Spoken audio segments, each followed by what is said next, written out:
As someone who thinks of himself as pretty open-minded when it comes to games, at least genre-wise, I have to admit that I unknowingly almost exclusively chose comfort food when it comes to the emotions those games made me feel. What I mean is that even though some stories were sad, or even when the post-game depression hit after completing a fantastic game, no matter what, there was always something beautiful to it and I mostly felt positive emotions. I'm also not talking about the negative emotions that make someone thundercunt their gamepad into their bedroom wall. I'm talking about fear. So when I always believed that I didn't like horror games because I don't like puzzle-heavy games, I was lying to myself. Because in games of any genre I don't mind puzzles at all, and I even, like many others, loved Portal.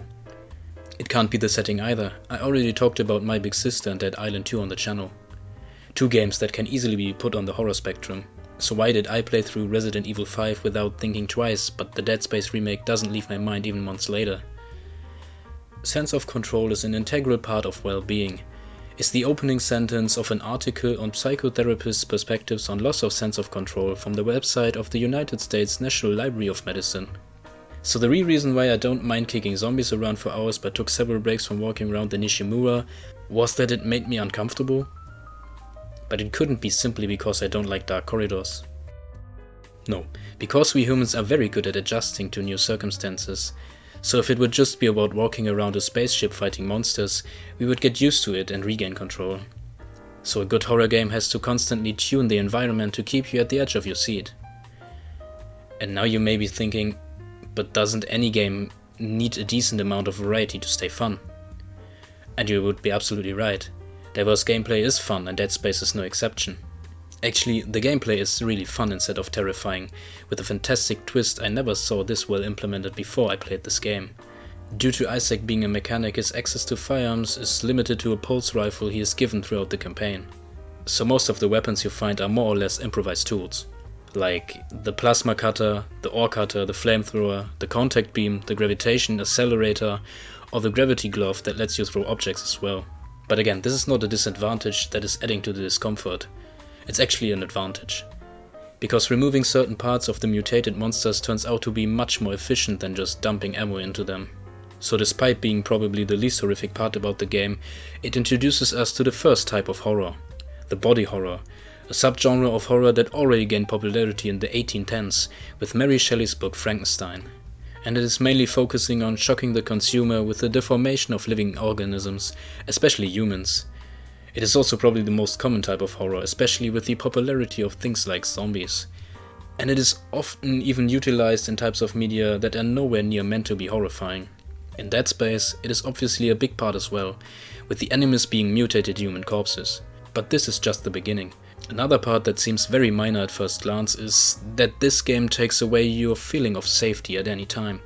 And again, I'm not talking about having to fear a jump scare or an attack around a corner. What I mean is that Dead Space breaks one of gaming's biggest rules, the safety of checkpoints or save points.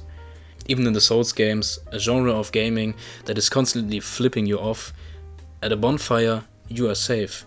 But in this game, even while saving your progress, you may be attacked, so there's literally no time to breathe, taking away the player's last bit of control. And in any other game this would make me mad, but for some reason here I find it fascinating. The next, and to me the most important piece of this terrifying puzzle, is how the game plays with your senses and your self-perception. It begins with things like dark corridors or random power outage, followed by red emergency lights blinking, or the constricting feeling when Isaac enters the vacuum of space and from one moment to the next the only thing you hear is Isaac's breath, while also being confronted with how insignificant you are compared to the vastness of space. But restricting your senses is not the only way to take away your sense of control. It also works the other way around, with overloading them, like with flashing lights or very loud sounds, for example. Just listen to this.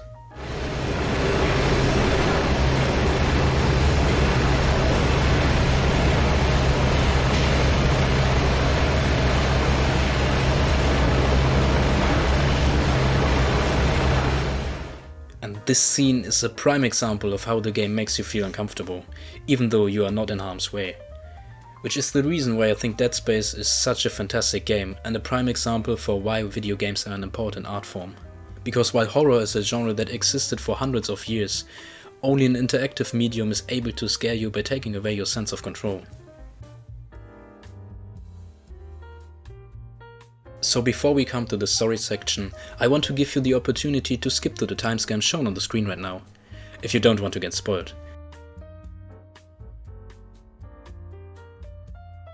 With that out of the way, the game begins with Isaac Clarke, a system engineer aboard the USG Callion, a repair vessel, responding to a distress signal from the USG Ishimura, a massive planet-cracking mining ship orbiting the planet Aegis 7. Isaac is not just there for duty. His girlfriend, Nicole Brennan, is the Ishimura's chief medical officer that sent him a cryptic and concerning message. Alongside Isaac are Commander Zach Hammond, the military officer in charge, and Kendra Dennard, a computer specialist. Upon approaching the Ishimura, their ship crashes into the docking bay due to a guidance system malfunction. The team boards the Ishimura and quickly realizes something is terribly wrong. No crew members are in sight, the ship is eerily silent, and flickering lights hint at chaos. As they attempt to restore the ship's system, monstrous, reanimated corpses known as necromorphs suddenly attack, killing some of the Callion crew. Isaac is separated from Hammond and Kendra and is forced to flee, finding himself alone in the Ishimura's twisted corridors. Armed with only an engineering plasma cutter, he begins his desperate fight for survival.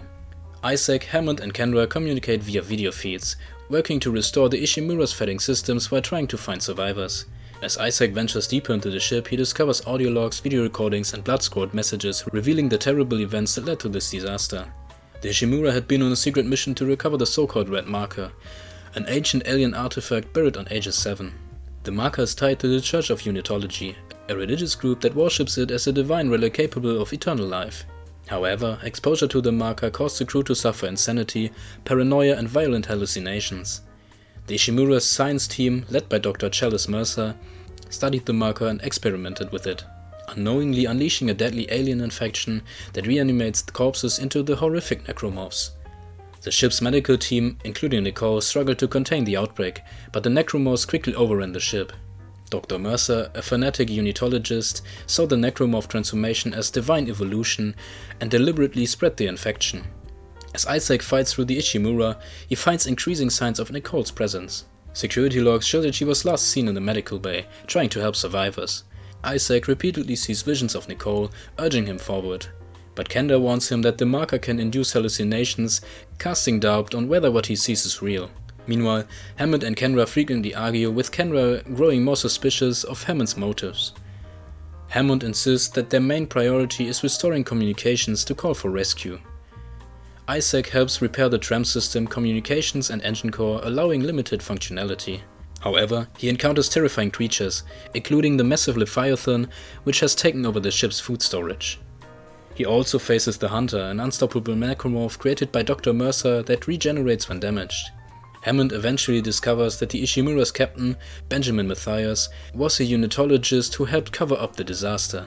He had enforced a lockdown to prevent word of the outbreak from getting out, but was killed in the chaos. Kendra soon reveals her true motives. She is an EarthGov agent sent to retrieve the marker. After using Isaac to get close to it, she abandons him, killing Hammond in the process. Isaac finally reaches the marker, learning that it had originally been created by an alien race to suppress the necromorph infection. The colony on Aegis 7 had unknowingly disturbed an ancient necromorph hive mind, triggering the outbreak. Nicole appears one last time, pleading for Isaac to return the marker to the surface of Aegis 7 to stop the infection. Despite doubts about his sanity, Isaac follows through. After returning the marker, the hive mind retaliates, proving that Nicole's visions were hallucinations induced by the marker. Further, Nicole had been dead all along. Kendra reappears, confirming this before attempting to escape with the marker. However, the hive mind crushes her before she can flee. Isaac battles the hive mind in a final desperate fight, ultimately defeating it. With the Ishimura crumbling and Aegis 7 collapsing, he escapes in a shuttle just in time. Isaac sits in the cockpit, exhausted and emotionally shattered.